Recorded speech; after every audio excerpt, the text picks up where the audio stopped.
Welcome to episode 3 of the series. In our previous episode, we discovered that Moses was first shown a pattern. Before there was construction, there was revelation. Before there was a tabernacle, there was a blueprint. Today, we finally step inside Exodus 26. And the very first thing scripture describes isn't the ark. It isn't the lampstand. It isn't the altar. It is curtains. Why? If God wanted to reveal his dwelling place, why begin with fabric? Let's observe carefully. Exodus 26 verse 1 says, "Moreover, thou shalt make the tabernacle with 10 curtains of fine twined linen, and blue, and purple, and scarlet, with cherubims of cunning work shalt thou make them." At first glance, this sounds like interior decoration, fabric, colors, embroidery. But throughout scripture, God rarely introduces symbols without purpose. Every detail invites investigation. Why curtains? Think about a curtain. A curtain has a fascinating purpose. It does not create a house. It reveals and conceals. It separates one space from another. It creates different environments within the same structure. Perhaps the first lesson is this: not everything within us is immediately visible. Human beings also have layers. We all have an outer presentation and an inner life. People see our worlds, but they cannot always see our motives. They see our actions, but not always our thoughts. They see the smile, not always the sorrow. The curtain reminds us that there is always more beneath the surface. The human sanctuary. If Paul says our body is the temple, then perhaps these curtains are not describing walls of fabric. Perhaps they describe the inner architecture of awareness. The soul is not flat. Human experience has depth. There are things we know consciously, things we suppress, things we are still discovering, and truth waiting to be unveiled. The tabernacle begins with layers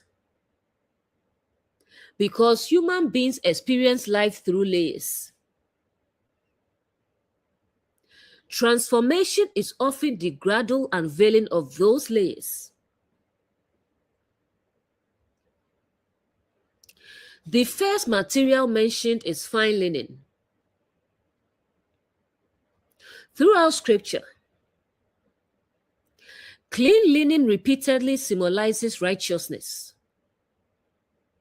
purity, and faithful living. Notice something important. The tabernacle does not begin with gold. It begins with linen. Why? Because character comes before glory. Before outward beauty, there must be inward integrity.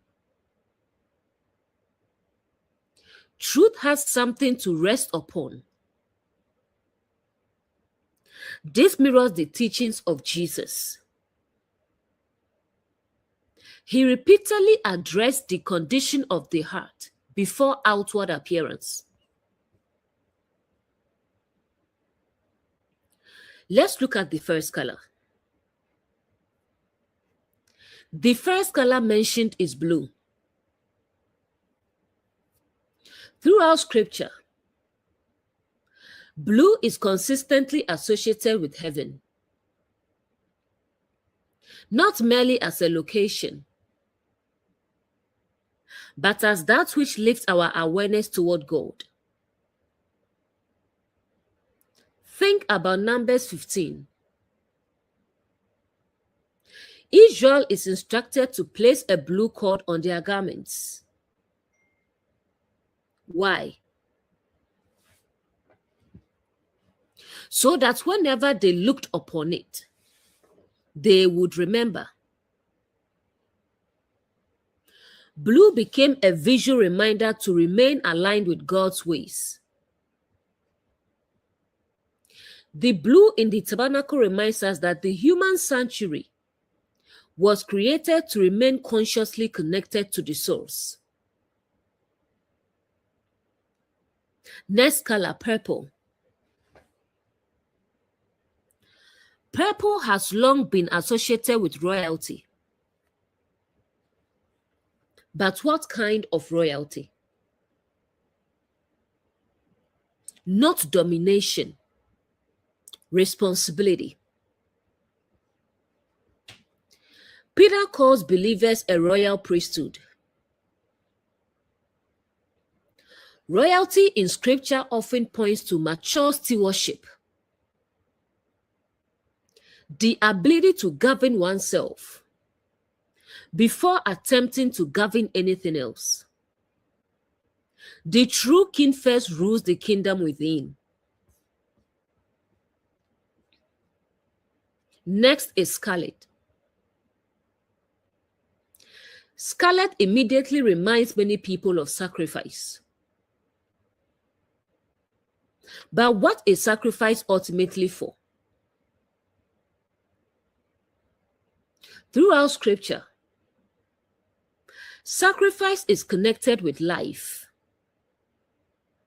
covenant, and transformation. Scarlet reminds us that growth always involves surrender. Something old gives way so that something new may emerge. The path toward maturity always asks us to release what no longer reflects truth. Let's look at the three colors together. Now step back. Blue, purple, and scarlet. They are not isolated colors. Together, they form a pattern. Heavenly awareness, mature stewardship, and transforming love. The sanctuary is woven from all three. A life reflecting the source is not built on only one quality. It is woven together.